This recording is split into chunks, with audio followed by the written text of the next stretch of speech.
Dear students, इस video में हम बातें करने वाले हैं फ्लेमिंगो बुक के पार्ट बी जो कि पोइट्री सेक्शन है। इस पोइट्री सेक्शन में जो फर्स्ट पोएम है वो है माय मदर एट 66 और इसकी जो कवि हैं, पोइट हैं, वो हैं कमला दास। इंट्रोडक्शन, परिचय।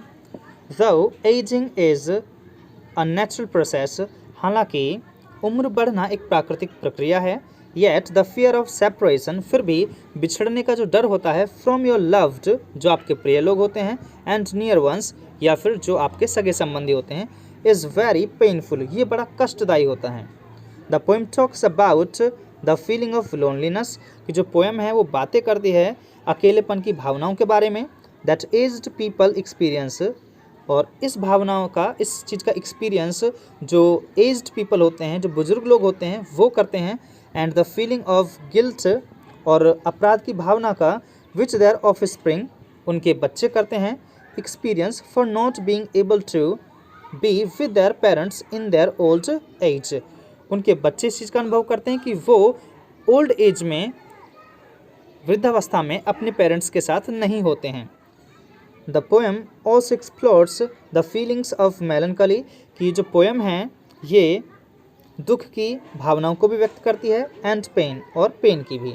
दैट अ डॉटर एक्सपीरियंसेस, एक बेटी जो कि अपनी माँ के साथ होती है उस समय महसूस करती है। दैट अ डॉटर एक्सपीरियंसेस, एक बेटी महसूस करती है, वाइल लिविंग हर मदर, जब अपनी माँ को वो छोड़ने जाती है, ऑल बाई हर सेल्फ, और उसकी माँ उस समय उसके पास होती है, एट ए राइप ओल्ड एज, जो कि बहुत ज़्यादा बुजुर्ग हो चुके हैं। द एग्नी ऑफ सेपरेशन, ये जो बिछड़ने का जो कष्ट है, is brought forward in this poem very explicitly, इस बिछड़ने के कष्ट को पोएम में बड़े ही क्लियर तरीके से दिखाया गया है। द पोएम इन अ वे, ये जो पोएम है, कविता है, also sends a very strong message, बहुत ही मजबूत मैसेज देती है to the youth of today, आज की जनरेशन को। Do not be so busy in fulfilling your desires and wishes, कि आज के समय में आज की जनरेशन को बहुत ज़्यादा बिजी नहीं रहना चाहिए अपनी इच्छाओं को पूरा करने के लिए और अपनी विशेस को पूरा करने के लिए। That you forget to take care of your elderly parents, जिसकी वजह से आप अपने एल्डरली पेरेंट्स, बुजुर्ग पेरेंट्स की देखभाल करना भी भूल जाते हैं। When they need you the most, और इस वृद्धावस्था में ही उनके पेरेंट्स को, या बुजुर्ग लोगों को सबसे ज़्यादा अपने बच्चों की ज़रूरत होती है। At times situation can be binding, कभी कभी सिचुएशन बहुत ज़्यादा बाइंडिंग हो सकती है। But one should never forget to show, कि हमें कभी भी ये दिखाना नहीं भूलना चाहिए, वंस लव, अपना प्यार, अफेक्शन, स्नेह, कंसर्न, चिंता या परवाह, और फॉर वंस पेरेंट्स, अपने पेरेंट्स की, मतलब कि हर वक्त हमें ये दिखाना चाहिए कि हमें उनकी परवाह है। थीम, अब इसकी थीम के बारे में बात कर लेते हैं। तो इसकी थीम में कुछ मेन पॉइंट्स हैं, उनको समझते हैं। नंबर 1, फियर ऑफ लॉस, खोने का डर। The poem composed in blank words, की जो पोएम है ब्लैंक वर्ड्स में लिखी गई है। Expresses the anguish of a daughter, एक बेटी के दुख को प्रकट करती है। एंग्विश होता है दुख, कष्ट। Over her mother's advancing age, कि उसकी माँ की जो उम्र है वो बहुत ज़्यादा बढ़ रही है। And the fear of permanent separation from हर, और उसे ये भी डर है कि अब वो अपनी माँ से हमेशा हमेशा के लिए बिछड़ जाएगी। माई mother at 66 symbolises the fast paced life, तो इस पोएम में ये दिखाया गया है कि जो लाइफ है वो कितनी तेज गति से बीत रही है। And the inevitable death of our childhood, youth and loved ones, और किस प्रकार से जो मृत्यु है, हमारे बचपन की मृत्यु हो जाती है, जवानी की मृत्यु हो जाती है, और जो हमारे प्रिय व्यक्ति होते हैं उन सभी की मृत्यु हो जाती है। मतलब कि ये जो लाइफ है इस प्रकार से तेज गति में बहती है, चलती है, जिससे ये बचपन को भी निकल जाती है, ये जवानी को निकल जाती है, और उसके बाद वृद्धावस्था आती है, जिसमें एक दिन ये उस व्यक्ति को भी निकल जाती है, मतलब कि उससे मौत आ जाती है। वो व्यक्ति फिर से इन चीज़ों का आनंद नहीं ले पाता लाइफ में। The poet is agonised by her mother's advancing age, वो अपनी माँ की बढ़ती हुई उम्र के बारे में बहुत ज़्यादा चिंतित है। And fear of her imminent death, और उसे डर है कि इसकी जो कभी भी मृत्यु हो सकती है। Next, nostalgia. नॉस्टैल्जिया एक फीलिंग होती है जो आपको किसी चीज़ के बारे में याद दिलाती है। The poet is carried away by her childhood, जो पोइट है वो अपने बचपन के बारे में भी सोचती है। प्रीमॉनिशन ऑफ लूजिंग हर मदर, की एक ऐसी फीलिंग है, प्रीमोनिशन एक ऐसी फीलिंग होती है जो अनप्लेजेंट होती है, एक ऐसा विचार जो आपको दुख पहुंचाता है। तो अपनी माँ के खोने का जो डर है उसे ये बार बार उसे दुख पहुंचा रहा है। Now let's talk about poetic devices. अब इस पोएम में जो पोइटिक डिवाइसेस यूज़ किए गए हैं उनके बारे में बातें करते हैं। फर्स्ट है यहाँ पर सिमली। सिमली एक ऐसा फिगर ऑफ स्पीच होता है जिसमें हम एज, लाइक या फिर सो इन 3 शब्दों का प्रयोग करते हैं एग्जाम्पल्स में, सेंटेंसेस में। तो जहाँ पर ये 3 शब्द आ जाएं समझ जाइए वहाँ पर सिमली का प्रयोग है। एग्जाम्पल के लिए her face ashen like that of a corpse, कि उसका जो चेहरा है वो बिल्कुल राख की तरह है जैसे कि एक डेड बॉडी की राख होती है। When pale as a late winter's moon, कि कमज़ोर पीली पड़ी हुई as a late winter's moon, जैसे कि लेट विंटर का चंद्रमा होता है। पर्सनिफिकेशन वो फिगर ऑफ स्पीच होता है जिसमें हम किसी वस्तु को या निर्जीव वस्तु को उसको हम सजीव प्राणियों के गुण दे देते हैं, जैसे कि ट्रीज स्प्रिंटिंग होता है भागना, तो यहाँ पेड़ों को भागते हुए दिखाया गया है, जबकि पेड़ भागते नहीं, कभी भी दौड़ते नहीं हैं। तो स्प्रिंटिंग यहाँ पर उनके दौड़ने का गुण जो दिखाया गया है ये इंसानों का गुण है, सजीव चीज़ों का गुण है, तो इसी वजह से पर्सनिफिकेशन हो जाएगा यहाँ। रेपेटिशन, थॉट अवे, तो रेपेटिशन वो फिगर ऑफ स्पीच होता है जिसमें हम सेम वर्ड्स को पुनः रिपीट करते हैं। स्माइल एंड स्माइल यहाँ पर रिपीट किया गया है 3 टाइम्स, तो ये रेपिटेशन हो जाएगा, मतलब कि पुनरावृत्ति करना, किसी को रिपीट करना। मेटाफर वो पोइट्रिक डिवाइस होता है, फिगर ऑफ स्पीच होता है जिसमें हम 2 चीज़ों की तुलना करते हैं बट एज सो लाइक शब्दों का प्रयोग नहीं करते हैं, जिनका प्रयोग सिमली में किया जाता है। तो बस सिमली में और मेटाफर में छोटा सा अंतर है कि सिमली में एज सो लाइक का प्रयोग होता है, वहीं मेटाफर में एज सो लाइक का प्रयोग नहीं किया जाता है। एग्जाम्पल, मैरी चिल्ड्रन स्प्लिंग, कि जो खुश बच्चे हैं वो इधर उधर घूम रहे हैं। Splitting out of their homes, अपने घरों से इधर उधर जा रहे हैं वो। राइम स्कीम मतलब कि जब कोई पोएम लिखी जाती है तो उसमें शब्दों का जो कॉम्बिनेशन है, उनकी जो लय ताल है वो क्या है, रिदम क्या है, उनमें जो राइम है वो है या नहीं है, तो इसमें कोई राइम स्कीम नहीं है, इसलिए ये फ्री वर्ड्स है। सिम्बल्स एंड इमेजेस, इसमें कुछ सिम्बल्स का प्रयोग किया गया है, प्रतीकों का, और कुछ चित्रों का प्रयोग किया गया है, जैसे कि ट्रीज स्प्रिंटिंग, कि जो ट्रीज़ हैं उनके बारे में सिंबल दिखाया गया है। विंटर्स मून ये भी एक सिंबल है, और मैरी चिल्ड्रन ये एक प्रतीक है, इमेज है यहाँ पर। Summary, now let's talk about the summary of this poem. अब इस पोएम की समरी के बारे में बात कर लेते हैं। While driving from her parents home to Cochin international airport, Kamala Das notices her mother. Kamala Das जब अपने घर, मतलब कि पेरेंट्स के घर से कोचीन इंटरनेशनल एयरपोर्ट की तरफ जाती हैं, who was sitting beside her, जो पास में बैठी थीं, dosing with her mouth open, अपनी माँ के साथ पास में बैठी थीं जो कि उस समय मुंह खोल करके सो रही थीं। Her mother's face was pale like a dead body, उनकी माँ का चेहरा उस समय बिल्कुल पीला पड़ा हुआ था जैसे कि एक डेड बॉडी का होता है। The tired and melancholic expression on her face was a result of loneliness and old age, कि उनके चेहरे पर टायर्ड, थकावट का, melancholic और दुख का जो एक्सप्रेशन था वो इस वजह से था कि उनके loneliness मतलब अकेलेपन के कारण एंड ओल्ड एज के कारण था। A sudden fear and pain crops up in the poet's mind, अचानक से जो पोइट्स हैं उनके दिमाग में, मन में एक जो डर होता है वो पनप जाता है, मतलब कि आ जाता है, उन्हें डर लगने लगता है किसी बात को सोच करके। एंड सी रियलाइजेस, और वो महसूस करती हैं that her mother is old now, कि उनकी जो माँ है वो अब बुजुर्ग हो चुकी हैं। And could pass away leaving her all alone, और उसकी माँ कभी भी उसको छोड़कर जा सकती हैं, मतलब उनकी मृत्यु हो सकती है। दो द रियलाइजेशन वॉज अलार्मिंग, हालांकि जैसा वो ऐसा महसूस कर रही हैं तो ये उनके लिए एक तरह से चेतावनी है।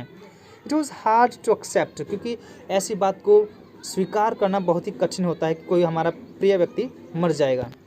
इन order to drive her thoughts away from the agony and pain, अपने विचारों को दुख से और कष्ट से अलग करने के लिए, which she felt upon looking, जिनको वो महसूस करती हैं, at her mother's colourless and pale face, जब वो अपनी माँ के कलरलेस बिना मतलब कि रंगहीन चेहरे को देखती हैं और पीले पड़े चेहरे को देखती हैं, तब उनके अंदर मतलब ये विचार ऐसे आते हैं। तो वो इनको दूर करने का प्रयास कर रहे हैं कि मेरे अंदर ये विचार क्यों आ रहे हैं आखिर मेरे मन में। कमला लुक्स आउटसाइड द कार, इसी वजह से वो बाहर देखने की कोशिश करती हैं कि मैं अपनी माँ को ज़्यादा ना देखूं, नहीं तो मेरे अंदर ये विचार वापस आते रहेंगे बार बार, मैं इनके बारे में सोचती रहूँगी। इसी वजह से वो कार के बाहर देखना शुरू कर देते हैं। द ट्रीज रेसिंग पास्ट, तो वो देखते हैं कि जो ट्रीज़ हैं, जो पेड़ हैं, रेसिंग पास्ट, वो पीछे रह रहे हैं दौड़ते हुए। एंड द स्पीडिंग कार व grim reminders that time has flown by, और तेज़ गति से चलने वाली जो कार है वो ये बता रही है कि जो समय है वो इसी प्रकार स्पीड से आगे बढ़ता रहता है और चीज़ें पीछे छूटती चली जाती हैं। द जॉयस चिल्ड्रन प्लेइंग, जो खुश बच्चे हैं वो खेल रहे हैं, आउटसाइड रिप्रेजेंट यूथ, और ये बच्चे किसको दिखा रहे हैं? जवानी को दिखा रहे हैं, एनर्जी पावर को दिखा रहे हैं, एंड लाइफ और ज़िंदगी को दिखा रहे हैं। ये इनका प्रतीक दिखा रहे हैं बच्चे जो। All this probably reminded of her childhood, और ये सब चीज़ें उनको उनके बचपन के बारे में याद दिला रही हैं। When her mother was young, जब उनकी मम्मी क्या थी? जवान थी। There were also in contrast with her mother's lifeless and ashen face, लेकिन अब यहाँ पर वो बच्चों के चेहरे को देखते हैं और अपनी माँ के चेहरे को देखते हैं कि जवानी में जब मैं छोटी थी तो मेरी माँ का जो चेहरा था कितना अच्छा लगता था, लेकिन इस समय इनका जो चेहरा है वो लाइफलेस है, मतलब जैसे कोई जीवन ना हो, और एसन फेस, राख की तरह, मतलब कि रंगहीन हो चुका है उनका चेहरा। After the security check at the airport, Kamala Das looks back at her mother standing a few yards away, looking colorless and grey like the winter moon. तो जब after the security check at the airport पे जब security check हो जाती है, security जैसे check करती हैं कमला दास को, तो कमला दास पीछे देखती हैं अपनी माँ को, और वो देखते हैं कि उनकी माँ उनसे कुछ दूरी पर खड़ी हुई हैं, जो कि उस समय कैसी लग रही हैं? कलरलेस एंड ग्रे, और राख की तरह लग रही हैं। लाइक द विंटर्स मून, जैसे कि चंद्रमा का सर्दियों में जब चंद्रमा निकलता है उसकी तरह उनके चेहरे का कलर लग रहा है, बॉडी का कलर लग रहा है। The poet senses a familiar pain, अब जो पोइट है, जो कवि हैं कमला दास, उनको बहुत ज़्यादा दुख प्रकट हो रहा है यहाँ पर।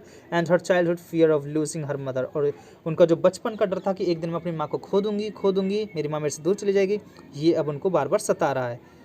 रसेस back to her, overcome with sorrow, अब वो अपने दुख पर जीत हासिल करती हैं, कंट्रोल करती हैं, एंड फियर, और डर पर भी। She bids her old mother goodbye, और अपनी माँ से गुड बाय कहती हैं, and keeps smiling to hide her real feelings, और अपनी वास्तविक फीलिंग्स को छिपाने की कोशिश करती हैं। शॉर्ट आंसर क्वेश्चंस, अब हम इस पोएम के शॉर्ट आंसर क्वेश्चंस की बात करते हैं। Question number 1, what were Kamala Das fears as a child, कि बच्चे के रूप में कमला दास के जो डर थे वो क्या थे, मतलब क्यों डर रही थी, किन बातों को सोच सोच के डर रही थी। Why do the fears resurface when she is going to the airport, जब वो एयरपोर्ट की तरफ जा रही थी तो उस समय वो डर दोबारा से क्यों आ गया उनके मन में। Answer, Kamala Das fears that her mother would die one day, Kamala Das का जो डर था वो ये था कि एक दिन उनकी माँ मर जाएगी, living her on her own, और उसकी माँ उनको अकेला छोड़ जाएगी। These fears surface as she looks at her old doze off with her mouth, और ये जो फियर है उनको तब आता है जब अपनी ओल्ड मदर को देखती हैं डोज ऑफ, सोते हुए, with her mouth open in the car, और उस समय जब उनकी माँ सोई हुई होती हैं तो वो अपने मुंह को खोल कर सोती हैं। Number 2, what is the poet's childhood fear, कि पोइट के बचपन का डर क्या है। Answer, the poet is pained upon seeing signs of ageing in her beloved mother, कि जो पोइट है उनको बड़ा दुख होता है जब वो अपनी माँ की बढ़ती हुई उम्र को महसूस करती हैं। She recalls her childhood fear of separation from her mother, और वो अपने बचपन के चाइल्डहुड के डर को महसूस करती हैं, सेपरेशन फ्रॉम हर मदर, कि मुझे अपनी माँ से एक दिन बिछड़ना पड़ेगा। Which makes her feel even more sorrowful, जिसकी वजह से उन्हें बहुत ज़्यादा दुख होता है। Number 3, how does the poet describe her mother, poet किस प्रकार अपनी माँ के बारे में बताती हैं, वर्णन करती हैं। Answer, Kamala Das describes her mother as old, तो वो अपनी माँ को इस प्रकार से बताती हैं जैसे कि ओल्ड, पेल, बिना कलर के, and snail, as she was asleep, जैसे कि वो सोई हुई थी, नींद में थी। The poet noticed that, poet ने महसूस किया कि her mother looked as pale, कि उनकी माँ पेल लग रही थी, एंड कलरलेस, और कलरलेस लग रही थी, एज अ डेड बॉडी की तरह बिल्कुल। She seemed to have lost the vitality of life, और ऐसा प्रतीत हो रहा था कि ज़िंदगी की जो जीवंतता है, मतलब जैसे कि जीवित इंसान होता है उसमें जो फुर्ती होती है, ऊर्जा होती है, उनकी माँ ने वो सब कुछ गवा दिया है, अब उनके पास कुछ नहीं बचा है ऐसा। Question number 4, explain pale as a late winter's moon, इस बात को बताइए कि pale as a late winter's moon क्यों कहा गया है, इसका मतलब क्या है। Using a simile the poet has compared her mother's face to a late winter's moon, कि यहाँ पर पोइट ने सिमली फिगर ऑफ स्पीच का प्रयोग करके अपने माँ के चेहरे की तुलना लेट विंटर के मून से की है। Just like a winter's moon loses its shine and lustre, जिस प्रकार विंटर का जो मून होता है, सर्दियों में जब चंद्रमा निकलता है तो वो अपनी साइन चमक को भी खो देता है, and lustre and fades behind the mist, और जो मिस्ट होती है, जो धुंधलाहट होती है, उसके पीछे छिप जाता है वो, एंड फॉग, और फॉग के पीछे।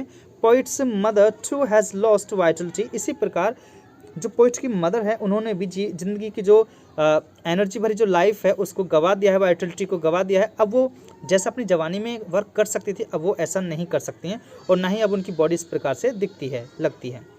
And appears to be pale and dull, और अब उनकी बॉडी कैसे लगती है, बिल्कुल पेल, पीली। Question number 5, why did the poet promise her mother of a meeting in the near future, कि जो पोइट हैं अपनी माँ से प्रॉमिस क्यों करती हैं कि जल्दी ही हम नियर फ्यूचर में मिलेंगे।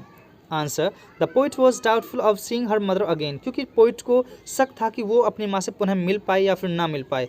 शी न्यू दैट, वो जानती थी, the mother was also aware of the same, उन्हें पता था कि मेरी माँ भी बिल्कुल सेम बात सोचती है। Yet to encourage her mother, इसी वजह से अपनी माँ को थोड़ा साहस देने के लिए, एंड टू रीअश्योर हर, और उन्हें विश्वास दिलाने का, पोइट प्रॉमिस्ड अ होपफुल रीयूनियन इन दी नियर फ्यूचर, इसी वजह से वो बड़ी उम्मीद के साथ अपनी माँ से कहते हैं कि हम पुनः मिलेंगे जल्दी ही। Question number 6, the poet's repeated smile seems out of the place in a way, कि जो पोइट है, जो कवि हैं, जो कवित्री हैं, वो बार बार स्माइल करती रहती हैं, तो आखिर वो ऐसा क्यों करती हैं। इन विच वे इज़ दैट अप्रोप्रिएट, क्या ये सही है, और सही है तो किस प्रकार सही है। Answer, the poet had no reason to smile, कि जो पोइट हैं उनके पास मुस्कुराने का कोई वजह नहीं है, कोई कारण नहीं है। At the time of separation from her aged mother, अपनी बूढ़ी माँ से बिछड़ते वक्त।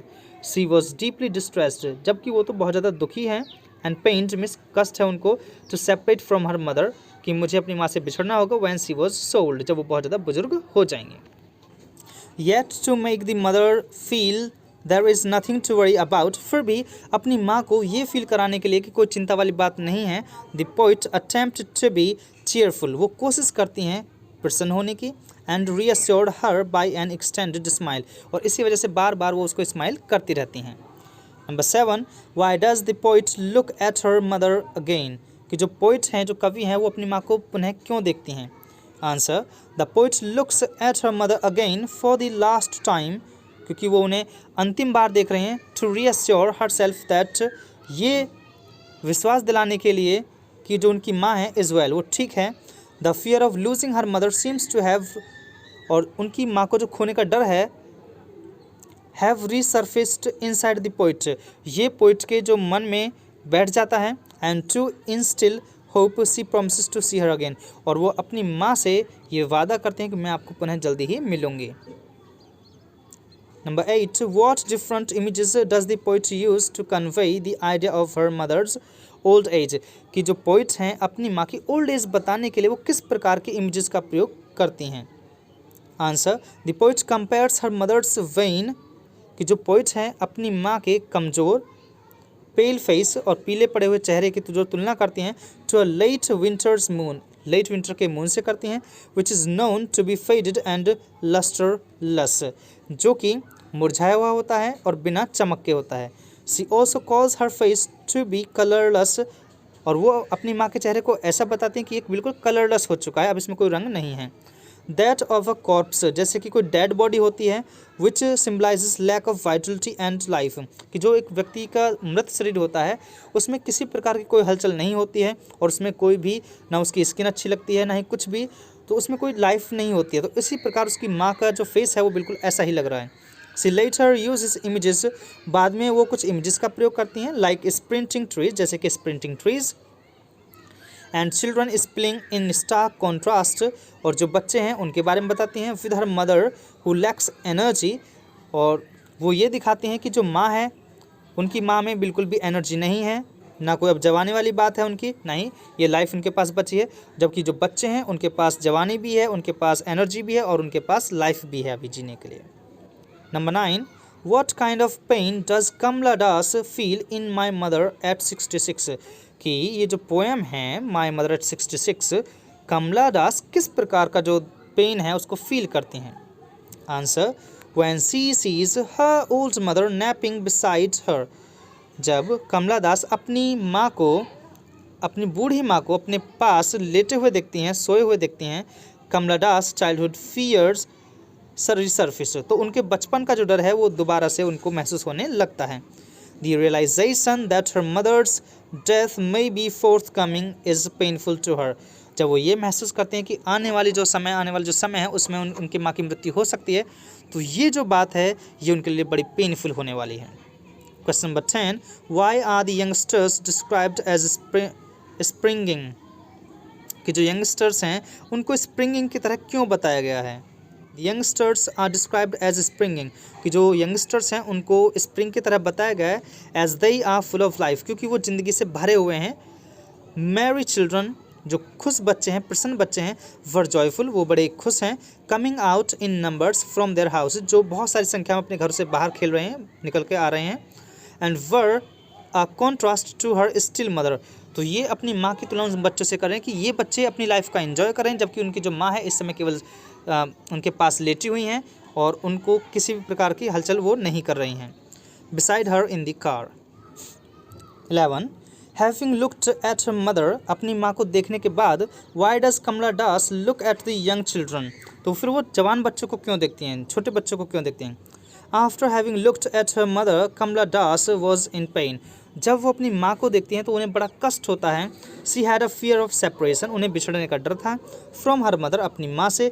द चिल्ड्रन आउटसाइड, जो बच्चे बाहर थे, were symbolic of radiance, joy and life, तो ये जो बच्चे थे ये इस चीज़ का प्रतीक थे कि अभी ये इंजॉय कर सकते हैं, इनके पास लाइफ है और इनके पास एनर्जी भी है। हैंस, इसी वजह से she wanted to divert her thoughts, इसी वजह से वो अपने विचारों को चेंज करना चाहते थे।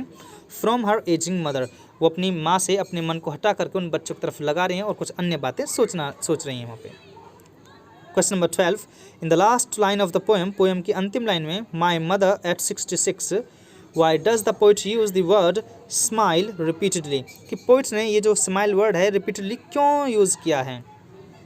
Answer, Kamala Das wanted to make her mother feel, Kamala Das चाहती थी अपनी माँ को महसूस कराना दैट एवरीथिंग वॉज फाइन, कि हर सब कुछ ठीक ठाक है बिल्कुल।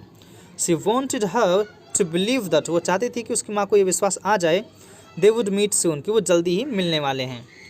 सी also wanted to hide her fear of losing her, और यहाँ तक कि वो अपने इस डर को भी हाइड कर लेती हैं, छिपा लेती हैं कि वो अपनी माँ से बिछड़ जाएंगी जल्दी ही। In order to put a brave front, इसी वजह से वो उनके सामने बड़ी बहादुर बनती हैं। She offered her mother a reassuring and cheerful smile, इसी वजह से वो अपनी माँ को विश्वास दिलाती हैं अपनी स्माइल के थ्रू और बार बार मुस्कुराती रहती हैं। Since that was all she could manage, और केवल यही उनके पास था जिसको वो मैनेज कर सकती थी। The word smile is use repeatedly, इसी वजह से उन्होंने इस शब्द को बार बार यूज़ किया है। Question number 13, Y does the poet look at young tree, कि जो पोइट हैं वो यंग ट्री को क्यों देखते हैं, एंड मैरी चिल्ड्रन, और बच्चों को क्यों देखते हैं? Answer, the poet looks eight young trees, कि जो पोइट हैं वो यंग ट्रीज को देखते हैं, and merry children to divert her attention, जिससे कि वो अपने दिमाग में जो बातें चल रही हैं उनको उनसे हट सकें, उन बातों को ना सोचें ज़्यादा। From the gloomy thoughts of losing her mother, वो जो दुखदायी जो विचार हैं कि वो अपनी माँ को खो देंगी, इन सब बातों को दूर करने के लिए, मन से निकालने के लिए वो young trees and merry children की तरफ देख रही हैं और उनके बारे में सोच रही हैं। लुकिंग एट दम was a ray of hope, और उन बच्चों की तरफ देखने से उन्हें एक आशा की जो किरण है, जो उम्मीद है, वो नज़र आ रही है। Distracting her mind from the negative thoughts, क्योंकि अपनी माँ की तरफ देखती हैं तो नेगेटिव विचार आते हैं, और बच्चों की तरफ देखती हैं तो उनके माइंड में पॉजिटिव विचार आते हैं। Question number 14, what does the poet smile in the poem my mother at 66 सो, कि जो पोइट की जो स्माइल है इस पोएम में वो क्या दिखाती है, क्या प्रकट करती है? तो इस क्वेश्चन का आंसर हमने अभी पहले डिस्कस कर लिया है कि वो अपनी माँ को रीअश्योर करना चाहती हैं कि सब कुछ ओके है, डरने वाली कोई बात नहीं है, इसी वजह से बस वो ऐसा दिखा रहे हैं।